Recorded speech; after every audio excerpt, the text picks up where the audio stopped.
दोस्तों, अपराधियों की मौत की सजा पर दुनिया भर में एक लंबी बहस चल रही है। कई देशों में अपराधी को मौत की सजा जहरीला इंजेक्शन लगाकर दी जाती है, तो कहीं पर अपराधी को गोली मारी जाती है। दोस्तों, वैसे भारत में मौत की सजा का कोई प्रावधान ही नहीं है, पर भारत में अब फांसी की सजा पर बहस शुरू हो गई है। और ये बहस इस बात पर है कि मौत की सजा यानी फांसी दर्दनाक होती है। ऐसे में फांसी के अलावा किसी अन्य तरीके को इस्तेमाल में लाया जाना चाहिए। भारतीय दंड संहिता के तहत सजाए मौत के रूप में भारत में फांसी की सजा सुनाई जाती है, और फांसी देने के कुछ नियम भी हैं। दोस्तों, आपको बता दें कि अंग्रेजों के ज़माने से ही फांसी के लिए कुछ नियम कायदे बनाए गए थे, जैसे कि फांसी का फंदा, फांसी देने का समय और फांसी देने का स्थान आदि पहले से ही तय होते हैं। दोस्तों, अगर आपने फिल्मों में फांसी देते समय ध्यान दिया हो तो फिल्मों में अपराधी को फांसी देने से पहले जल्लाद उसके कान में कुछ कहता है। लेकिन क्या आपने कभी सोचा है कि आखिर जल्लाद मुजरिम के कान में क्या कहता है? अगर नहीं तो ये वीडियो खास आपके लिए है, क्योंकि आज इस वीडियो में हम आपको फांसी से जुड़ी कुछ ऐसी बातें बताने वाले हैं जो आज से पहले आपने नहीं सुनी होंगे। तो चलिए शुरू करते हैं। दोस्तों, हर काम को करने के कुछ नियम कायदे कानून होते हैं। ठीक उसी तरह किसी को फांसी की सजा देने के भी कुछ कानून होते हैं जिन्हें फांसी देते समय फॉलो किया जाता है, क्योंकि इन कानूनों के बिना फांसी की प्रक्रिया अधूरी मानी जाती है। दोस्तों, आपको बता दें कि जब भी कोई अपराधी अपराध करता है और उसे फांसी की सजा देनी होती है, तो उसकी फांसी की सजा फाइनल होने के बाद डेथ वारंट का इंतजार होता है। पर दोस्तों, अक्सर आपने देखा होगा कि अगर किसी व्यक्ति को फांसी दी जाती है तो वो दोषी अपनी जान बचाने के लिए दया याचिका जरूर दायर करता है। दोस्तों, आपको बता दें कि अगर किसी को सेशन कोर्ट में मौत की सजा सुनाई जाती है तो वो बचने के लिए हाई कोर्ट में अपनी याचिका दायर करता है। अगर उसकी सजा को हाई कोर्ट से भी क्षमा नहीं मिलती तो ऐसे में वो सुप्रीम कोर्ट में अपनी याचिका दायर करता है। और अगर यहाँ भी उसकी सजा माफ नहीं होती तो उसके पास आखिरी रास्ता सिर्फ राष्ट्रपति और राज्यपाल से क्षमा मिलने का होता है, क्योंकि इनके पास माफ करने का अधिकार होता है। लेकिन दोस्तों, राष्ट्रपति अकेले ये फैसला नहीं लेते हैं, वो गृह मंत्रालय की सलाह के बाद ही किसी नतीजे पर पहुंचते हैं। इस दया याचिका में दोषी की कई एक्टिविटीज को ध्यान में रखकर फैसला लिया जाता है, और अगर यहाँ से भी दया याचिका खारिज कर दी जाती है तो दया याचिका खारिज होने के बाद डेथ वारंट कभी भी आ सकता है। वारंट में फांसी की तारीख और समय लिखा होता है। डेथ वारंट जारी होने के बाद इसकी जानकारी प्रशासन को दी जाती है। ऐसा इसलिए होता है कि अगर कैदी किसी ऐसी जेल में कैद है जिसमें फांसी की कोई व्यवस्था नहीं है तो उसे नए जेल में शिफ्ट किया जा सके जहां पर फांसी देने की व्यवस्था हो। नए जेल में कैदी की अच्छे से तलाशी होती है और कैदी को बताया जाता है कि उसे फांसी होने वाली है, और उसे डेथ वारंट पढ़ के सुना दिया जाता है। डेथ वारंट पर कैदी के साइन भी कराए जाते हैं और उसे बाकी कैदियों से अलग रखा जाता है, जिसके बाद कैदी के परिवार को फांसी से 10 से 15 दिन पहले सूचना दे दी जाती है ताकि आखिरी बार कैदी के परिवार के लोग कैदी से मिल सकें। दोस्तों, आपको बता दें कि दोषी को फांसी देने से पहले हर छोटी से छोटी चीज का खासा ध्यान रखा जाता है। दोस्तों, जिस रस्सी से फांसी दी जाती है वो रस्सी बिहार राज्य के बक्सर की जेल में बनाई जाती है। बक्सर जेल को फांसी के फंदे में एफिशिएंसी हासिल है और इसलिए ही ये पूरे देश में प्रसिद्ध है। दोस्तों, ऐसा कहा जाता है कि संसद हमले के मामले में अफजल गुरु को मौत की सजा देने के लिए रस्सी के जिस फंदे का इस्तेमाल किया गया था वो फंदा इसी जेल में तैयार किया गया था।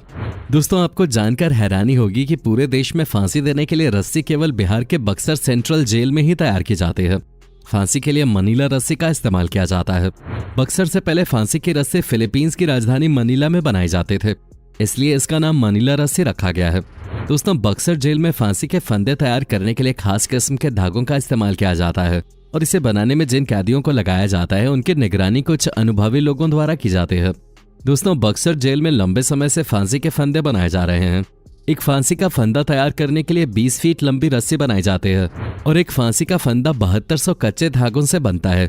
एक रस्सी बनाने में 3 से 4 दिन लगते हैं, और इस काम को 5 से 6 कैदी करते हैं।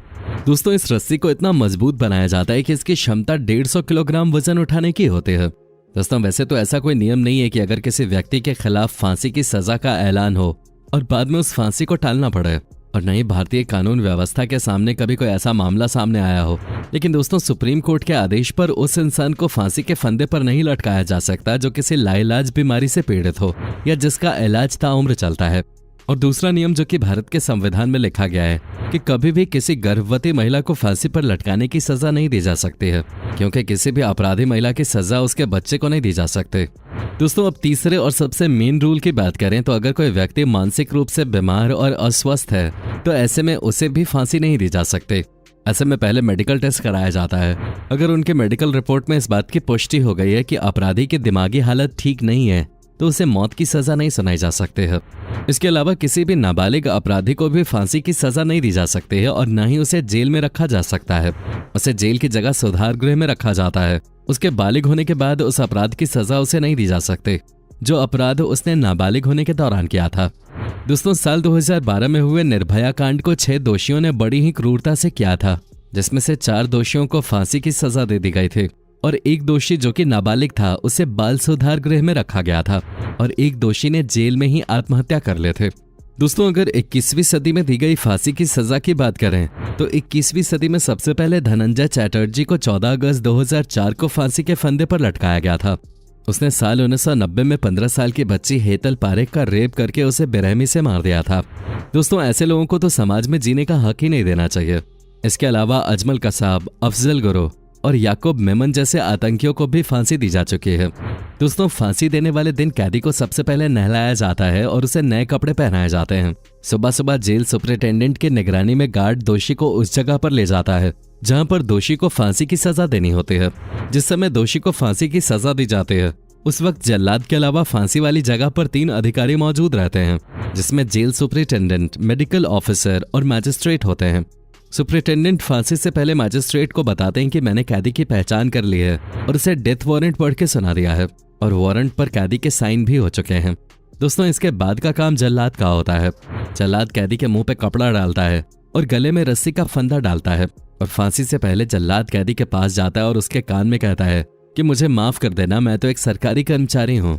इसके बाद अगर मुजरिम हिंदू है तो जल्लाद उसे राम राम बोलता है, अगर मुजरिम मुस्लिम है तो वो उसे आखिरी बार सलाम करता है। इतना कहने के बाद जल्लाद पास चबूतरे पर लगे लीवर को खींचता है। लीवर खींचने के करीब आधे घंटे बाद उस इंसान की बॉडी को फंदे से उतार लिया जाता है, लेकिन उसे तभी उतारा जाता है जब मेडिकल ऑफिसर उसकी मौत की पुष्टि कर देता है। मौत के बाद मैजिस्ट्रेट, सुपरिटेंडेंट और मेडिकल ऑफिसर तीनों को उस डेथ वारंट पे साइन करके उसे वापस कोर्ट में जमा करना होता है और इस तरह से फांसी की प्रक्रिया पूरी हो जाती है। फांसी के बाद उस डेड बॉडी को उसके परिवार को दे दिया जाता है, लेकिन अगर दोषी कोई ऐसा है जिसका परिवार नहीं है तो ऐसे में कैदी से पहले ही पूछ लिया जाता है कि उनका अंतिम संस्कार कैसे करना है।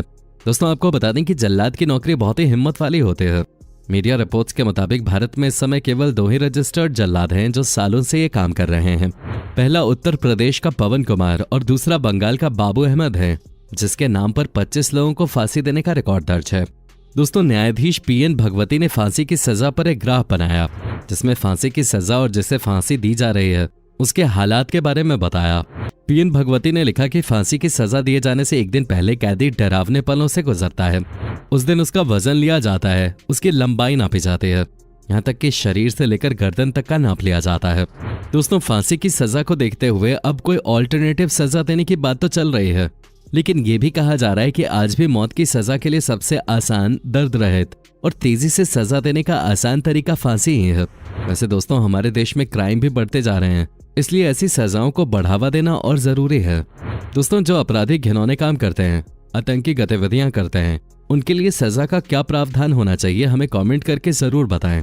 वीडियो पसंद आई हो तो वीडियो को लाइक करके अपने दोस्तों के साथ जरूर शेयर करें और ऐसी ही वीडियोस के लिए इस चैनल को सब्सक्राइब करके बेल नोटिफिकेशन को भी जरूर ऑन कर लें। धन्यवाद।